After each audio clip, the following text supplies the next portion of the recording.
და შვიერი იქნება. მომესლინგი.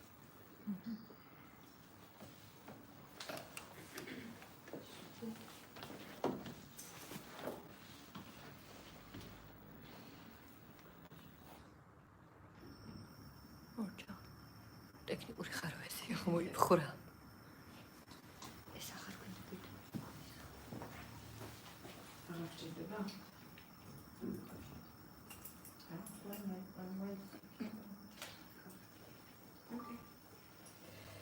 კარგით, დღეს განვიხილავთ წიქარას. ძალიან ბევრისგან მისმის ერთი და იგივე ფრაზები, ჩემი საყვარელი ზღაპარი. თითქმის ყველა ვიცის, არაერთთვის არ არის საიდუმლო წიქარის ზღაპარი და მოდი მივუყვათ რა შეიძლება რომ წიქარამ გვასწავლოს, იმიტომ რომ უზარმაზარი თემებია წიქარაში და მაქსიმალურად შევეცდები რომ ყველაფერს თავისი შესაფერისი როგორც ეკადრება ისეთი დრო დავუთმო. ზღაპარს დავიწყებ და ნელ-ნელა როგორც ვაკეთებ ხოლმე ისე მივყვები მის გაშლას. იყო და არა იყო რა, ღვთის უკეთესი რა იქნებოდა. იყო ერთი ცოლ-ქმარი და ყავდათ ვაჟი. რაც გარკვეული პერიოდის შემდეგ მეუღლე ცოლი იღუპება და მარტო დარჩენილი დაქვრივებულ კაცს მოყავს მეორე ცოლს იფავს. დედინაცვალი ძალიან მკაცრია ბიჭთან, განსაკუთრებით იმის შემდეგ გახდება მკაცრი, მისი დანახვაც კი აღარ უნდა, დედინაცვალს გულით უნდოდაო ვაჟის მოშორებაო, მეზღაპრი ამბობს, მას შემდეგ რაც ვაჟი გაიგებს, რომ დედინაცვალს კიდე მამის გარდა მეგობარი კაცი ყავს. სახლში ერთი ხარი ყავდათ, სახელად წიქარა ერქვა. ვაჟს და წიქარას ერთმანეთი ძალიან უყვარდათ. მუდამ ერთად დადიოდნენ. ვაჟი აძოვებდა წიქარას, ერთობოდა დედინაცვალი კი ისეთ დროს ელოდა, რომ რაღაცნაირად ვაჟი თავიდან მოეშორებინა. ერთხელაც თავი მოიავადმყოფა და ლოგიში დაძრება. მეუღლე ეკითხება, რომ რა მოგარჩენსო?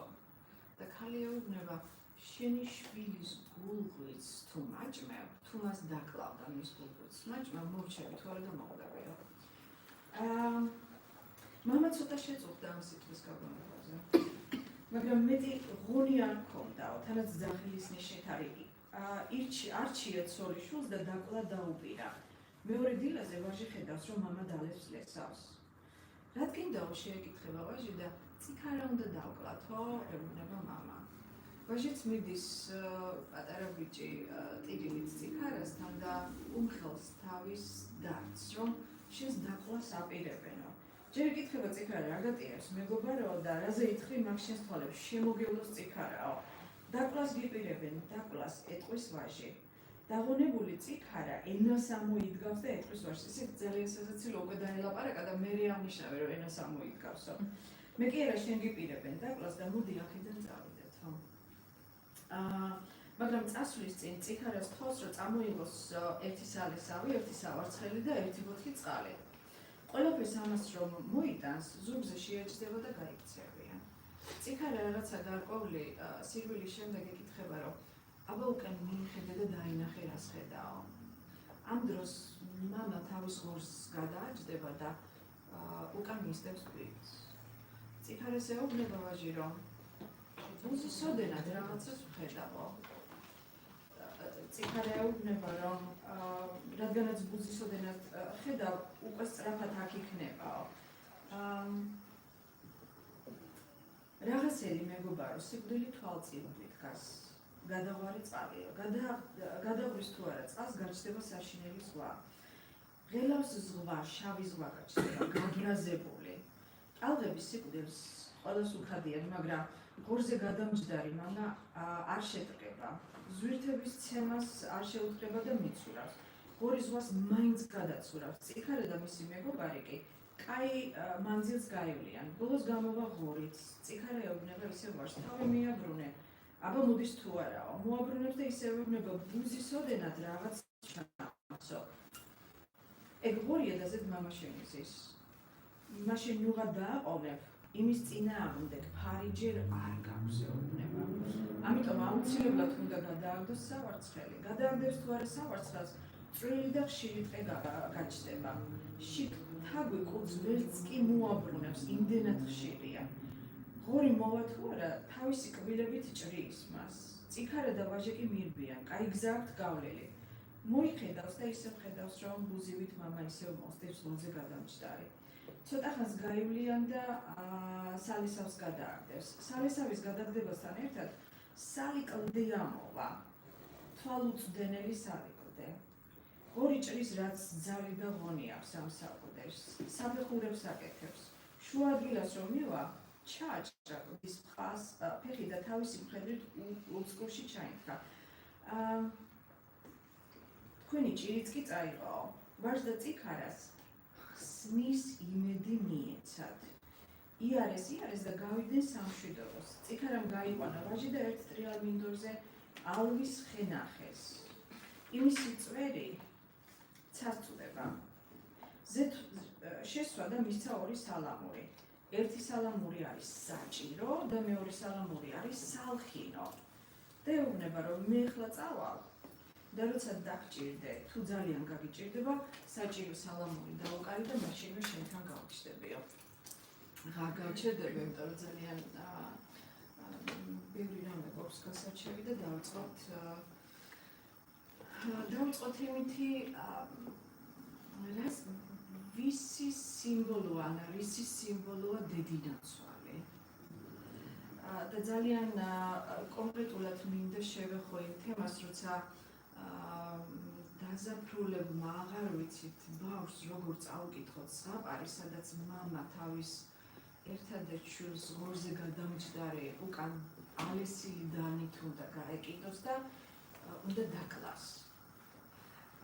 ბავშვი რა თქმა უნდა შეგეკითხება, რომ ეგრას ნიშნავს მამიკო შეიძლება რომ შვილს გაეკიდოს და დაკლას და გულუძლი ამოაჭრას და იცი რა არის, არ შეიძლება ბავშვის კითხვები უპასუხოდ დავტოვოთ. ისედაც როცა რაღაცა კითხვა გაგიჩნდება, მანამდე უნდა ეძიო პასუხი, სანამ არ იყავი. ამიტომ უნდა ვიყოთ მზად. იცი რა თქმა უნდა ბავშვებთან სალაპარაკო ენა ცოტა განსხვავებულია, ვიდრე ზედასრულებულ ასაკში საკუთარ თავს ვიკონტაქტებით. მაგრამ იმედია რომ ნათელს მოვფენ რა შეიძლება ვუპასუხოთ ბავშვს. იმიტომ რომ პირველ რიგში დავუხსნათ რომ ეს არის სიმბოლო, მასი არავინ არ იქცევა, მაგრამ მოდი დავაცადოთ ნახე ბოლოში რას ისავს ეს ბიჭი და გმირზე უნდა გავუკეთო მას აუცილებლად კონცენტრაცია. მაგრამ ბავშვთან აუცილებელია იმისი ახსნა, რომ პირდაპირ მნიშვნელობით ეს არ უნდა გაიგოს, რომ ეს არის სიმბოლური.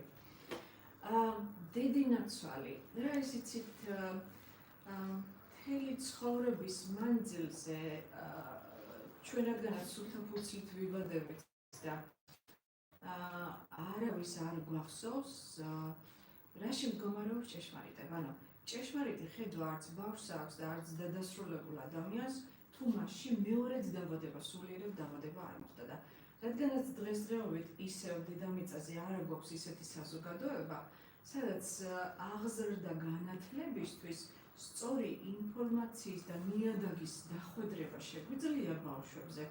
ამიტომ უმეტეს შემთხვევაში ერთი თაობა მეორე თაობის copy-paste-ს აკეთებს, მის კოპიროვკას აკეთებს და ერთი და იგივე შეცდომების გამეორება ხდება. ჩვენი შეცდომები ჩვენს მოსაზრებებში, ჩვენს წარმოსახვაში, ჩვენს რწმენის სისტემაში მდგომარეობს უპირველესად და როგორც გინდა ლამაზი იყოს ჩვენი მოსაზრება, როგორ წარმოგვიდგენია ჩვენი ცხოვრების სცენარები დედამიწაზე, როგორ უნდა ვლინდებოდეს, გესმის და როგორ უნდა მიყვებოდეს ერთი მოვლენა მეორეს. ეს არასოდეს მართალი არ არის. ჭეშმარიტების გზა აბსოლუტურად განსხვავდება ჩვენი ილუზიური ხედვისაგან და ცხოვრება არის ის დედინაცვალი, რომელიც დედამიწის განზომილებაში, სადაც ვარ 48 კანონის ქვეშ და არასოდეს არ უნდა წარმოვადგინოთ, რომ ჩვენ აბსოლუტურ თავისუფლებაში ვართ. აქ არის დიზაინირებული, განსაზღვრული კანონები მუშაობს და ისი არასოდეს არ იქნება, როგორც ჩვენ გვინდა ადგილად. ცოტა სხვანაირად არის. ამიტომ ცხოვრება ყოველთვის იქნება ჩვენთან დამოკიდებულებაში დედინაცვალი. ეგ რას ნიშნავს? დედინაცვალს რატო უნდა მაინც და მაინც გულღვიძლი და არ უნდა ფილტრები და ტვინი? გულღვიძლი იმიტომ უნდა, რომ ემოციები და ღვიძლზე გამავალი ღვიძლი არის ისეთი მერიდიანი, რომელთანაც ხედვა არის დაკავშირებული. ხედვა და ესე თუ უმაღლესი ემოციებში ადამიანი გაგუძებული არ არის, მისი ხედვა არასოდეს არ იქნება ჭეშმარიტი და ჩვენი ლამაზი მოსაზრებები არაფერში არ გამოგვარგება. განსაკუთრებულად ვისაც აქვს ესეთი ლიბერალური ლამაზი მოსაზრებები, რომელიც არასოდეს არ ასრულდება, იმიტომ რომ დედინაცვალი მაგას არ დაგითმობს. და გეტყვით რატომაც არის ეგ ჭკვიანური დედამიწაზე. იცით რა არის ჩვენ აქ დედამიწაზე რომ ვიბადებით არავინ არ გვეუბნება რომ ეს პლანეტა არის თავიდან ბოლომდე სკოლა. ჩვენ სულ ყველანი ამ სკოლაში ვართ ჩარიცხულები, ჩვენი სურვილით ვართ მოსული, ეს სკოლა უნდა გავია. თავი ეგ არის. ამ სკოლაში ჩვენ სწორედ არასოდეს არ ვისწავლით და ჭეშმარიტებაში არ გავიღვიძებთ, თუ არ გვეკინა. ცხოვრება შენ არ დაგიტოვებს არც სივრცეს და არც სხვა რაიმე შანსს უნდა გეკინოს. ტკივილი დედამიწაზე არის გარდაუვალი, მაგას ვერც ერთი ვერ გავექცევით.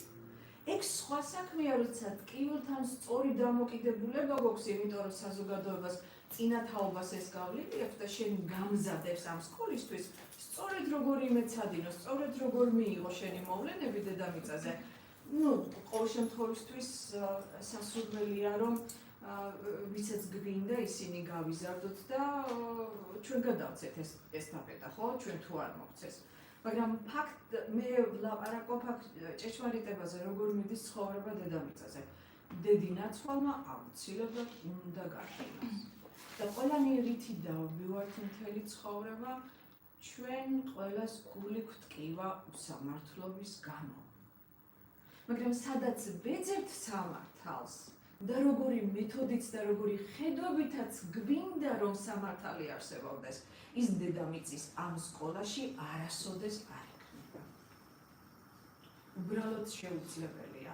ამ განზომილებაში სწავლა როგორც ხდება და სიცოცხლის ფორმის განვითარება, ეგ არის შეუძლებელი ორი რაღაცა ერთად ხდებოდეს. ჩვენი ილუზიების ხდებოდეს და რეალობაში ჭეშმარიტებაში რა შესაძლებლობაც არის ის. რეალობაზე ზევით ვერც ერთი ვერასოდეს ვერ ავხდები. შენ უნდა გეტკინოს იმისთვის რომ სახლიდან წახვიდე. რას ნიშნავს რომ მამა გამოეკიდოს თავის შვილზე დაკვლას უპირებდეს, იცი? პირდაპირ მნიშვნელობით რა თქმა უნდა მაგისი გაგება აბსურდია აბსოლუტურად. მაგრამ ფაქტია რომ დედამიწაზე როგორც ვითარდება სცენები, სადაც ჩვენ მხოლოდ და მხოლოდ ჩვენი მოსაზრებებიდან და ტყუილის ცენტრიდან ვაშუქებთ გუჯერა და მოქმედებთ. ყველა მამას, ყველა მზრუნველ მამას, რომელსაც უნდა რომ თავისი შვილი მატერიაში კარგად იყოს, არასოდეს არ უტოვებს სივრცეს იმისთვის, რომ მის ევოლუციას როგორც შეესაბამება იმ სცენარი დაგითმოს. ღორი არის ის ცხოველი, რომლის წინაშე სპილოც კი ზოგჯერ შეშინებულია. ტახი არის რაღაცა საოცარი მატერიალური გარეგანი სიძლიერის გამოვლენა. გესმის? და როცა მამა ღორზე ჯდება, ეგ იმას ნიშნავს, რომ მისი ხედვა მატერიაში, სულიერი ხედვა, ჭეშმარიტი ხედვა არის ძალიან ლიმიტირებული ძალისმიერი და გარეგანი. მაგაზე მიანიშნებს ეგ სიტყვა. როცა მამა შვილს უკან მისდევს, იმ დროს როცა შვილის ნახე პირველი ეტაპი თავისუფლების წყურვილი, იმისთვის რომ უსამართლოდ გეჩვენება ყველაფერი მშობლებთან, საზოგადოებაში, სკოლაში, ოჯახში, სანათესაოში, ჩვენ პირველი რას ვაკეთებთ? პირველი ეტაპი თავისუფლებაზე სხვას ვერც მოიფიქრებ, იმიტომ რომ არანაირად არ ახარ ჯერ ინდივიდი და სხვანაირ თავისუფლებას ვერ შეძლებ. თავისუფლების პირველი საფეხური ისევ გარეგანია. გამიჯვნა უნდა მოახერხოთ მშობლებისგან. გესმის? გავრბივართ. ეგ არის რევოლუციონერის საფეხური, სადაც ჩვენ მეწინააღმდეგებით ჩვენამდე უკვე არსებულ დოგმას, კანონს, ხედვას, დამოკიდებულებას. ჩვენის არ მოგწონს. ჩვენ სახლიდან მივდივართ. და წიქარა რას ეუბნება, ნახე, ენას რატო ამოიდგავს? ჯერ რაღაცას ეუბნება და მე ამბობს რომ ეს რაღაცა ენას ამოიდგავს. ენის ამოდგმა იცი ის სიმბოლოა, რაზე მიანიშნებს, რომ შიგნიდან უსმენს უცებ. ნახე, სულ გარეთ უსმენს ბავშვი ყოველთვის ყველას. არც კი იცის რომ შინაგანი სამყარო არსებობს და ამ დროს შიგნით მოსმენა ხდება, გესმის? ინტუიცია პირველად გაიღვიძებს მასში. თუნდაც თავისი რევოლუციონერი საფეხური იყოს, სადაც ისევ გარეგან ბრძოლასთან და გამიჯვნასთან არის დაკავშირებული. მაგრამ ეს არის პირველი რაღაცა, როგორც მარცვალი რო გაღვივდება, ხო იცი? აი ინტუიციამ უცებ გაიღვიძა მასში. და ისი სიმბოლოა წიქარა. თავიდანვე მოდი შევთანხმდეთ ერთ რაღაცაზე. ისე იაპონურში წიქარა, ეხლა არ ვიცი როგორ აქვთ იმას, წიქარო ალბათ ესეთი იქნება და ნიშნავს ძალაუფლებას, ძლევამოსილებას, დინამიზმს. ეს არის ჩვენში არსებული სასიცოცხლო ენერგია. წიქარა არის მაგისი სიმბოლო. შენი სასიცოცხლო ენერგია, შენი ნამდვილი მე არის. და იქ ენა მოიდგა შიგნით რაღაცასთან, გცი წინააღმდეგობა რო გაუჩნდა, უსამართლობის განცდა რო გაუჩნდა. მაგ დროს იმან ენა მოიდგა უთხრა, მოდი გავიქცეთო. მოდი გავიქცეთო და გარბიან. ოჯახშიც დოგმატირებულ, არ ვიცი ახლა სადაც ჩარჩო არსებობს, სადაც ყუთი არსებობს.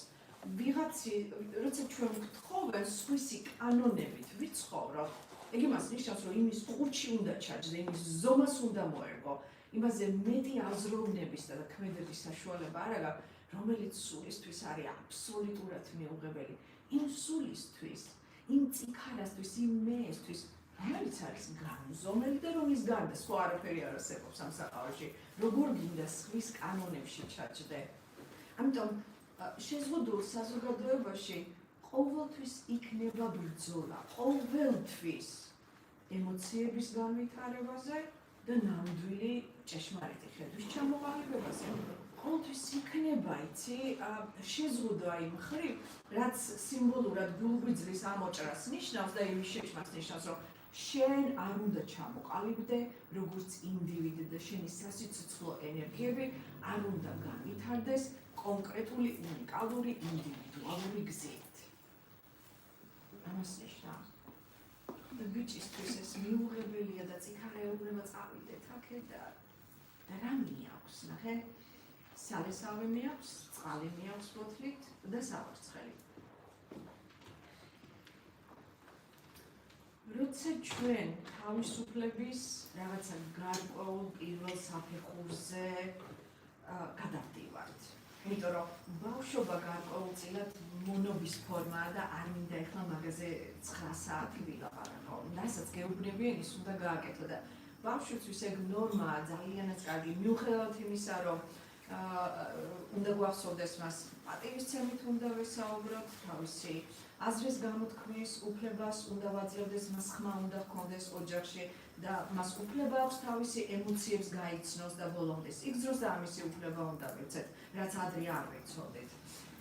მიუხედავად ამისა, ისევ ვამბობ, ბავშვმა არ იცის როგორ მიიღოს საუკეთესო გადაწყვეტილებები და ბავშვისთვის ეს კონცეფცია რა არის სასარგებლო და რა არის საზიანო, ჯერ არ იცის, ამიტომ მას ლიდერის როლში ვერ დავაყენებთ ოჯახში.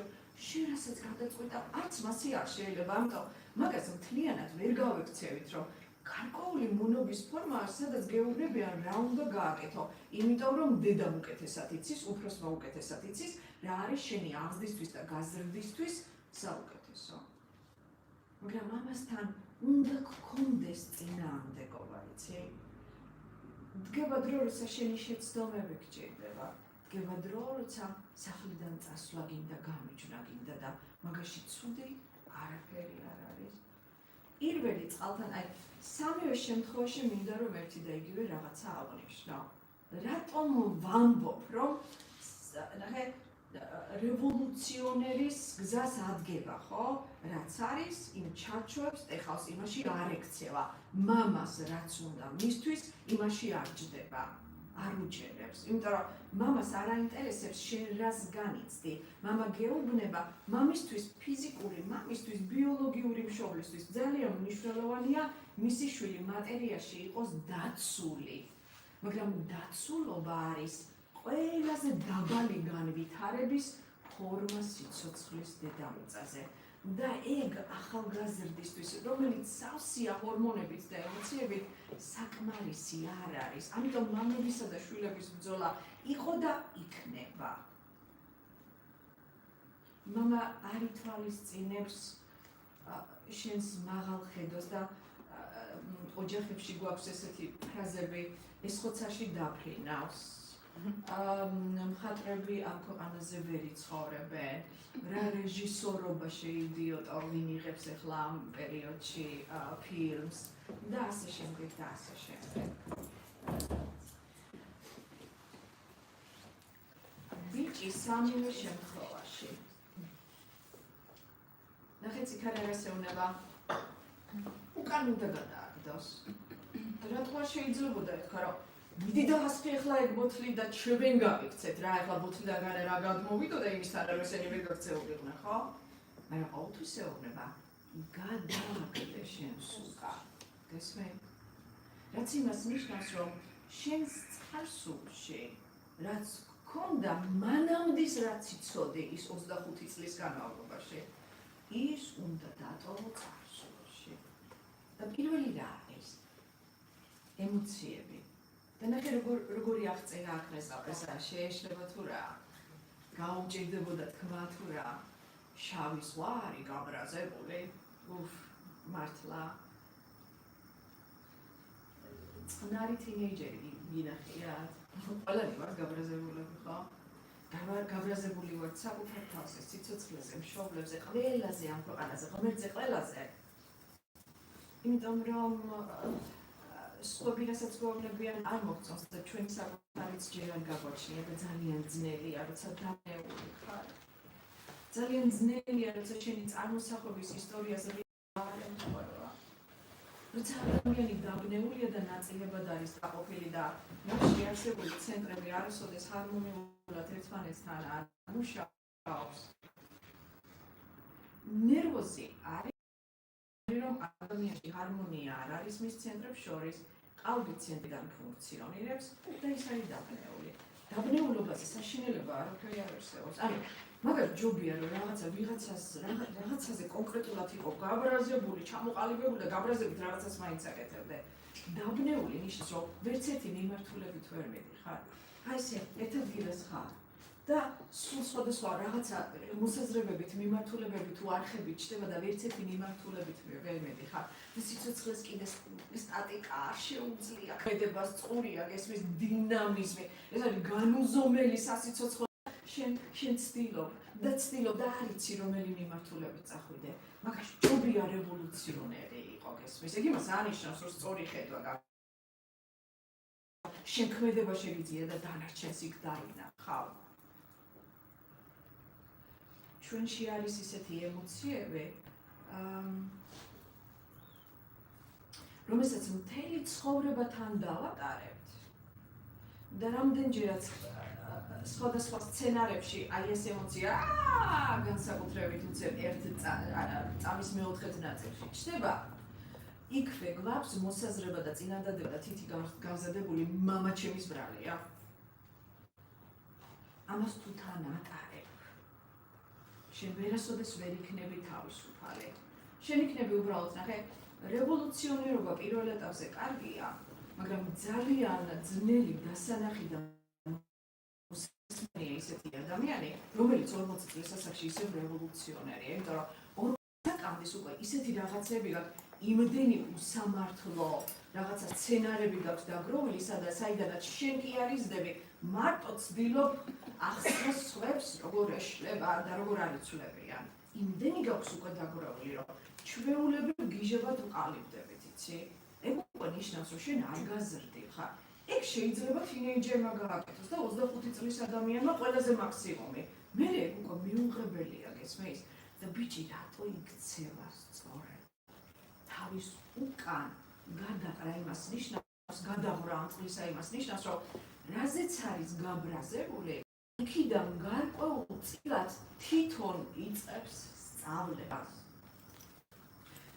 რაც მამაში არ მომწონს დამაბრაზებდა მამა ამას მაძალებდა მამა იმას მაკეთებინებდა მამა ფეხბურთზე ძალით შემიყვანა ერთ ადამიანს ველაპარაკებოდი და რაღაცა ესე და თავიდან ესე ხო იცი წინადადებებს რომ რაღაცა გიყვებიან ჩვენ ყოველთვის უყვებით მიჩვეულები ვართ ისტორიას საკუთარ თავზე უყვები ყოველთვის იმ კონტაქტში სადაც მე მაიძულე სადაც დაჩაგრული ვარ სადაც უსამართლობაა და სადაც მე მაკინეს ყოველთვის მაგ კონტექსტით უყვები იცი მე ვეკითხები რომ მამამ გაიძულა ფეხბურთზე შეაბროლე და დაფიქრე და გაიცინა არა მეთქი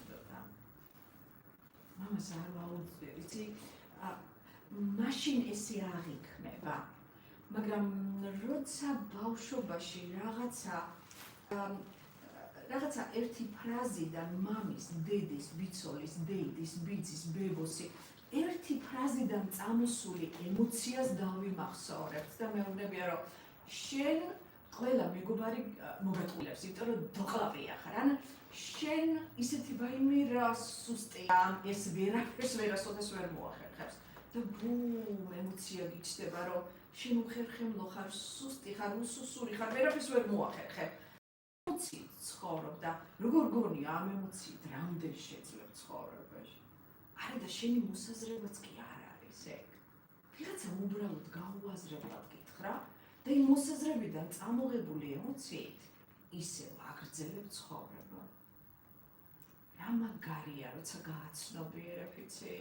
როცა გააცნობიერებ, რომ 6 წლისას და 12 და 15 წლისას, თუნდაც 18 წლისას მაგისი გაგება არ გქონდა, რომ მამა შენმა რომ ერთი წინადადება გითხრა და შენში საშინელი სიბრაზე თუ სხვა ნეგატიური ემოცია გაჩნდა, რომელიც არ არის ნამდვილი ბუნებრივი მდგომარეობა ჯანსაღი ადამიანის. ეგ არის ინსტინქტიდან წამოსული ემოციები, გესმის? დროებითი, რომ ესაც სჭირდება მუშაობა, უნდა ითამაშო იმას და ვიღაცამ უნდა გასწავლოს, მაგრამ არავინ არ გვასწავლის ისე ვიზრდებით. და მე ეს გვიყალიბდება როგორც ნამდვილი ცენტრი. ამ დროს ტყუილია, ის ბავშვი ჭირდება, გაიგე, რომ იგრძნოს და იქიდან ასწავლო.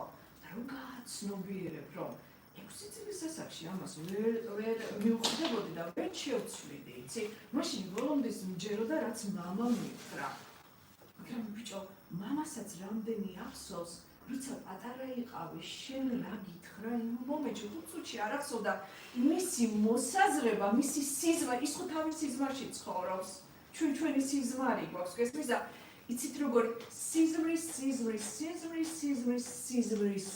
სიზმრებში ვართ მთელი ცხოვრება და არასოდეს ჭეშმარიტებიდან ერთი ისტორიის გადახედვა არ შემიძლია არც იდეურად და არც ემოციურად და როდესაც მამას ის არც კი ახსოვს და შენ 15 წელია ათრევ იმას და თან იმ შესაბამისი ემოციიდან რაც დაიჯერე იმ ისტორიას ცხოვრობ საკუთარ თავიდან ესი აღიქვავ შენს თავს გესმის რომ მე ხო სუსტი ვარ და ვერაფერს ვერ შევძრო მე ხო ყველა მომატყუილებს იმიტომ რომ დოყლაპია ვარ და მე სხვებსაც პასუხს აგებინებ და ერთხელ არიაზრებ რომ ეს შენი დაწერილი ისტორიაც კი არ არის და ვინც გითხრა იმას არც კი ახსოვს იმან უბრალოდ გადმოაგდო მაგ ბოლოს წყლით ახსეს შენს უკან გადაყრა სჭირდება იმიტომ რომ სადღაც თუ დაგაწმენდე რომ შენ ნიჭიერი ბავშვი არა ხარ და არც მდიდარ ოჯახში არ იზრდები შენ უნდა ძალიან ბევრი იშრომო და თან არავის არ ენდო იმიტომ რომ ყველა გამოგიყენებს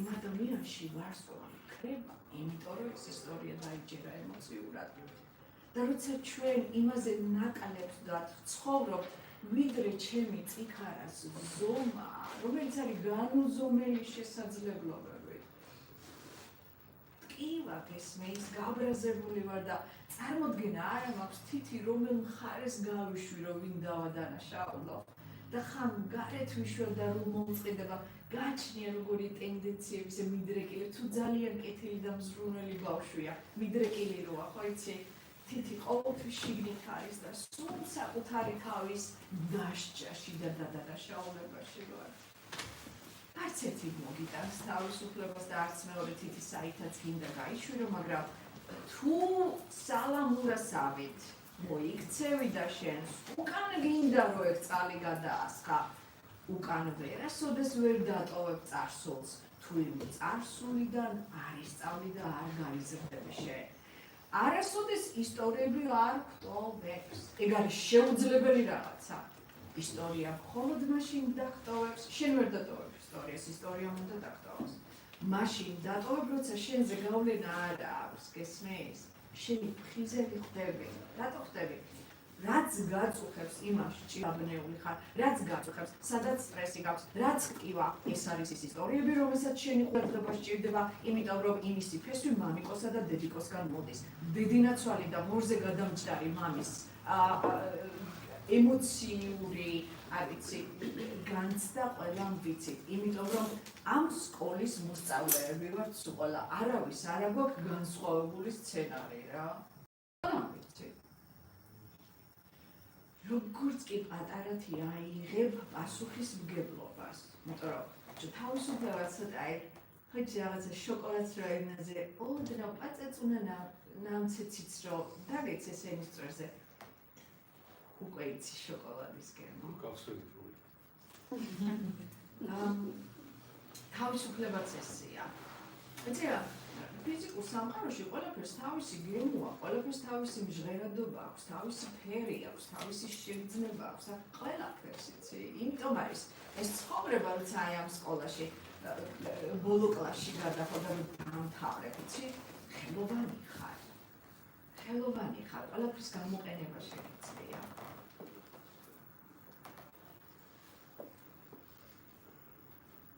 როგორც კი გავჩერდებით და დასვავ კითხვას, რომ მამაში რაც არ მომწონს, რა არის? და აბა მე რა მომეწონებოდა მაშინ. იმიტომ რომ თუ ვეწინააღმდეგებ მარტო და რევოლუციონერი ვარ. სხვა რაღაცაზე ნაფიქრი არ აქვს და ნამუშევარი, გააზრებული, თვითრეალიზაცია არ მომხდარა, არ გაგიღვიძია. შენ იმაზე გონება არ გაგიჩერებია, არ გიგძვნია და არ გაგივლია პრაქტიკა. მაინც მარტო ეს იცი. იმიტომ არის რომ მე დავდივარ და მარტო იმაზე ვლაპარაკობთ ძალიან ძლიერად, რას ვეწინააღმდეგებით და რა არ გვინდა და რა არ მოგწონს. განა იმიტომ რომ ეცი არასოდეს არ ჩერდებით და დავინახე რა არ მომეწონა და მოდი ახლა ვნახო რა მომეწონებოდა. და რაც მოგეწონება ბიჭო, შენი კანონია ეგ, შენი ღირებულება, შენი მოსაზრება, ეგ არის. ვინ უნდა იცხოვროს შენ რაც მოგწონს? შენ. მე არ უნდა ვიცხოვროს. ჩემსაც მე თვითონ გადავწყვეტავ. შენი აი აქ არავითარი საქმე არ აქვს. და ბიჭი მაგას აკეთებს, გესმის? ბიჭი იწყებს იმის გადამოწმებას, მასე დატოვა წარსული უკან. იმის გადამოწმებას აბა მე რა მომწონს. ჩემი კანონი რა არის? აბა მე რომელი ემოციები მიჩევია, გაბრაზების საწინააღმდეგო რა, აგრესიის და ძალადობის საწინააღმდეგო რა არის? და ალბათ პოულობს. მაგრამ ნახე, როგორც კი ბუზისოდენად გაჩნდება რაღაცა, რატო? მაგას რა თუ უნდა კითხვა? რომელი თქვენს გამოცდილებას გადახედეთ? საკმარისია ჩვენში ვიღაცასთან ურთიერთობაში რაღაცა ნეგატიური ემოცია გაჩნდეს და გადაყლაპული ხარ მაშინვე. ბუზისოდენად გაჩნდება, გესმის? უცებ ის ბუზისოდენად მოვადმა მთელი შესაბამისი ემოცია. ან ისტორია ბადებს მაგას, ან ემოცია ბადებს მაგას. ეგენი შორს არ არიან, ერთმანეთის გარეშე ეგენი ვერ იყებიან და არსებობს დაბალი ემოციები და დაბალი მენტალური, ეს რა ქვია, ისტორიები, წარმოსახობი ილუზიები და არსებობს მაღალი იდეები და ნამდვილი მაღალი ემოციები. ძალიან მომწონს, როდესაც წიხარეობნება ესეთ რაღაცას. შენ მაგის საწინააღმდეგო ფარი ჯერ არ გაგაჩნია. ჯერ არ გაგაჩნია. ეგრას ნიშნავს, ფარი რა არის, იცი? აი მე როცა მაღალ ემოციებზე გადადის და ნახავთ 9 კარების გატეხვა, ციხიდან გამოსვლა, თავისუფლებარას ნიშნავს, როგორ გადადის ადამიანი თავის უმაღლეს ემოციებში და სიყვარულად როგორ იქცევა, სიყვარულის გარდა ნამდვილი ფარი არასდროს არ არსებობს. ფარიც ეგ არის და ხმალიც ეგ არის. სიბრძნე და სიყვარულის მე. შენ ჯერ ეგ არ გაგაჩნია, ეუბნება, ამიტომ უნდა გაიქცე. ეგ რას ნიშნავს? შენ გჭირდება სივრცე. განამარტო ფიზიკური გამიჯვნა აუცილებელი. რაღაცას რომ მოხდება ჩვენს ცხოვრებაში, განსაკუთრებით მამასთან ურთიერთობაში, ჩემს გონებაში თუ პირისპირ. უნდა გაიქცე. გაქცევა რას ნიშნავს, იცი? არ უნდა გამოხატო ეგ ემოცია და არ უნდა დაუწყო მაშინვე საწინააღმდეგო იდეების მიწოდება. იმიტომ რომ შენ გჭირდება სივრცე იმისთვის რომ გადახედო, შენ თვითონ რა გეშლება, სხვანაირად ვერასოდეს ვერ იტყვი შენ სიმართლეს. ხო, სიმართლეს და ტყუილს აქვს სხვადასხვა ჟღერადობა და სხვადასხვა ვიბრაციები. ჰერცები განსხვავდება, როგორ იცი, როგორც დო განსხვავდება soul and love-სგან, ხო? განსხვავებული ვიბრაცია აქვს სამივე ნოტას. ყველა ნოტა ნელ-ნელა ზევით გადადის.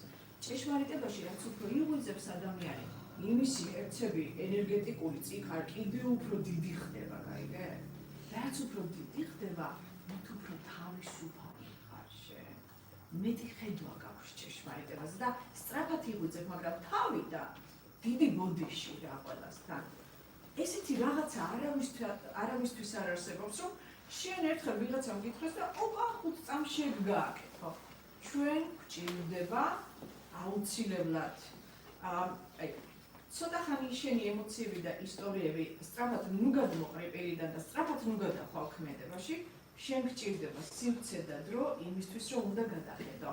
მე არ გასწავლით, რომ დადრგუნოთ, ჩაყლაპოთ და ისა რა ქვია, შიგნიდან ავიფეთქოთ, მთელი ცხოვრება ყველას თავი წაუხაროთ და წარმოდგენა არ გქონდეს არაფერზე. მე ვამბობ, რომ ცოტა ხანი თავი შევიკავოთ. იცი? ის ზღვა გაბრაზებისა არ არის საჭირო რომ ერთ წამში გამოხატო, იცი? ცოტა ხანი თავი შეიკავო, იმიტომ არა რომ ვიღაცას დაუთმე და ეხლა შენ იმას შტერი არ ეგონო რაღაცა. იცი, იმას რა ეგონება კაცმა არ იცის, მაგრამ შენ თუ ეხლა ზღვად გასწდები ბრაზიანს, ნამდვილად შტერი იქნები და არ გჭირდება ვიღაცის მოსაზრებები მაგაში. შენ გჭირდება ეგა, უნდა გაჩერდე. მაგრამ რამდენჯერაც, ნახე, აქ ფაქტია, რომ წვალოს პრაქტიკაშია გესმის, ერთ რაღაცას დააპრაქტიკებს, მიუხედავად იმისა, რომ გონია, რომ კაი მანძილი აქვს უკვე, მამისაგან გამოყოფილია, გესმის, მეტი ხედვა აქვს უკვე, ტირს, მაინც უცებ რაღაცა ისტორიაში უზისოდენად გაჩნდება და სანამ 1, 2, 3 იტყვის და უკვე აი აქ მამაა. მისი ხმა, მისი მოსაზრებები, მისი ფიქრები, მისი ყველა ტემბრი, ყველაფერი აბსოლუტურად. სავარცხელს როცა გადააგდებს, ეს არის ბოლონდის ისტორიებთან, ნახე როგორი ისა აქვს თან დახასიათება, თაგვი კუც ვერ მოიქნევდა, ეგ რას ნიშნავს? ფიქრი ფიქრთან იმდენად ახლოს არის, სივრცე არ არის, ნო. სივრცე არ არის და იმდენად სწრაფად ფიქრობ და გამიჯვნას ვერ აკეთებ, ჩვენ მხოლოდ და მხოლოდ გარკვეულ ასაკამდე შეგვიძლია შეგროვილი ინფორმაციით ვიაზროვნო, ჩემი არაფერი არ გამაჩნია, რატო? ჯერ არ გავჩერდა.